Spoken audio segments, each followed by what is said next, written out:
So I went on a trip recently to Chicago and I wanted to talk about a few of my thoughts on it. Now, what's interesting about a city like Chicago is that it represents both the best and the worst of America. And a place like, let's say, your typical suburb or some of these like nondescript flyover countries, smaller cities, don't really represent the best or the worst so much as like the mediocre, the average. Whereas Chicago has both extremes. On one hand, you have a lot of really beautiful architecture, like the Art Deco skyscrapers in particular are very impressive. These early 20th century skyscrapers. They really do prove that skyscrapers actually can be beautiful. The idea that skyscrapers have to be inherently ugly is just bullshit. And not to mention the Art Institute, one of the best art museums, not only in North America, but in the world.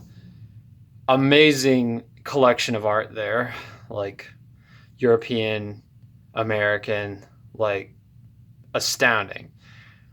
Great food also, like the deep dish pizza. Obviously, it's unhealthy, but it's really, really good. Like some of it's certain places, it's just amazing.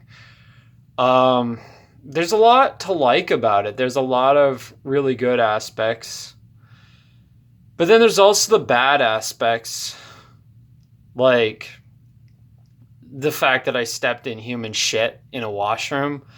Human shit that was literally all over the walls, behind the sink, everywhere. Like somebody must have been literally throwing his shit around like a monkey.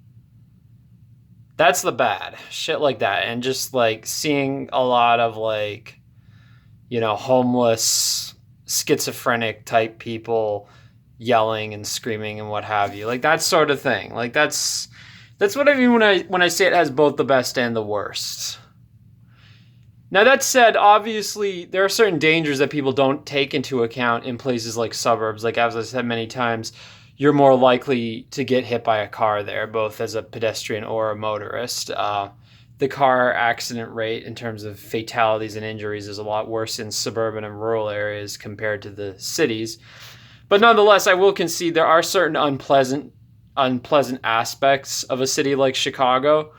So, as I said, it represents both the best and the worst of America in that sense. Now, one good thing is that it has public transit that goes throughout the city quite a bit, but unfortunately, they've actually cut back on the number of subway trains. Like, they're running more infrequently than they did before, and they're still using COVID as the excuse. And frankly, at this point, we all know it's nothing but an excuse because, like, they're not mandating masks anywhere. Nobody's abiding by any of these COVID protocols anymore, but yet for some reason, they're still using COVID as the excuse as to why they can't properly run the trains anymore. It's just flat up bullshit. Like, I think the real problem is they're underfunded. And it goes with the whole problem of Americans and, North Americans in general, Canadians too, like not wanting to pay taxes. And of course, especially not for public transit, because the types of people who say, oh, I don't want to pay no taxes are often the types who would never use public transit in the first place. So, like, that is a problem. And I'm not going to pretend like this is one problem you can't blame the left for. This is honestly, it's a right wing problem. It's a Republican problem. I'm not going to pretend otherwise. Like the underfunding of public transit is like right wingers probably have more to do with that than anyone else because they're always against more taxes and they're always saying to divert it away from public transit because they don't use public transit. So there is that issue, and I'm not going to downplay, but at the same time, using COVID as an excuse is bullshit, and that is a liberal thing, like saying that COVID is the reason for everything. Like, so in that sense, yeah, it's a problem that's kind of caused by the right, but then they use a left wing excuse to excuse the problem rather than addressing it. So yeah, those are some of my observations. Another observation I have is what's interesting about Chicago is that it's technically in what they call flyover country, but it doesn't feel like a Midwestern city. Like it feels more like a Northeast seaboard type city, like New York or Boston or Philadelphia or DC. I suppose it also is kind of similar to some Great Lakes cities in Canada. Like it has some commonalities with Toronto or Ottawa or Montreal. So I guess it is kind of the odd city out in some ways, in the sense that like it's an American city that feels like one of the Boswash corridor cities, but it's not on the Boswash corridor. And it kind of feels sort of like the Great Lakes corridor cities, but it's not in Canada like the rest of them. But yeah, it's an interesting city. Like it does have crime problems for sure. Nothing happened to me while I was there, but like I could tell how it is the kind of place that has crime problems. I don't deny that. Like it is sad. It's unfortunate. And again, like I mean, it is kind of a reality of living in a city that has the demographics that Chicago has. Frankly, like there's going to be these problems, and I do kind of blame the people who left back in the 50s and 60s. It's like you abandoned these cities, and now look what's happened to them. And the sad thing is, again, how COVID has now made it worse because it's creating this great exodus to the suburbs and further afield once more. Like there was this revitalization of the cities in the 90s, the 2000s, the 2010s, and now it's being reversed. You know, I'm increasingly looking at those decades as the good old days. I'm not going to lie. Like I'm starting to see like it's like the decline is setting in once more, and it's kind of sad to see, really. But I guess it's nice to be able to still enjoy these cities before the decline gets even worse, which is kind of what I'm doing really with my life lately. Is as much of a libertarian prick as Aaron Clarey is, I am kind of enjoying the decline, as his book was called. And another good thing about Chicago is you don't see as much obesity there as you see in smaller towns, smaller cities, rural areas. There aren't too many obese people there. There's a lot of attractive, like, young people there.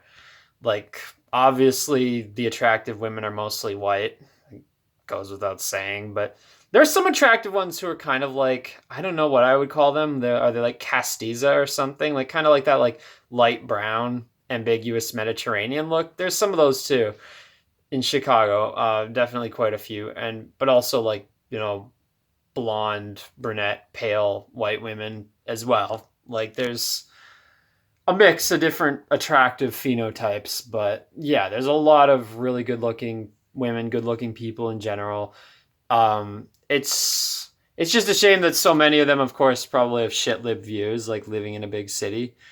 And you do see some of the like purple hair types. Like they're not everywhere, but you do see them, I guess, in any big city. Hell, these days you see them outside of the big cities too. Like I see the purple hair kind of stereotypical Trigglypuff types even in small towns these days, even in rural or ostensibly Republican or conservative areas. So it's like whatever. That type of thing is hard to avoid these days. And yeah, there's the standard, to be expected, mixing, like high rates of mixing that you see in large. Well, it's not just in large cities. It's basically in anywhere these days that has a diverse demographic. Like I think the only place, to be honest, these days where mixing is not ubiquitous especially among the younger generations, like the younger millennials and Gen Z, the only place these days that I think has ethnic diversity but doesn't have high rates of mixing might be South Africa. So yeah, I mean, you see it there, but you see it everywhere these days. It's like honestly, I don't even know what to do anymore these days. Like it's kind of blackpilling, but at the same time, it's like you can look at that, you can focus on that, like, or you could focus on the beautiful skyscrapers towering over these early 20th century Art Deco skyscrapers with neoclassical elements. You can focus on the beautiful paintings in the art museum. You can focus on the amazing parks, Buckingham Fountain, all the works of art, the nicely arranged parkland. Like you could, I don't know. There's, as I said, like you see the worst of America, but you see the best of America too in a city like this. A lot of great museums, a lot of great food, So I don't know, like overall, yeah, I enjoyed my trip. I mean, I'm not sure if Chicago would be a great place to live. I know it's like cheaper than a lot of big cities, but it's a great place to visit. It could be a great place to live if they dealt with the crime problem and if they improved the public transit. But yeah, I mean, like I said, best and worst of America right there.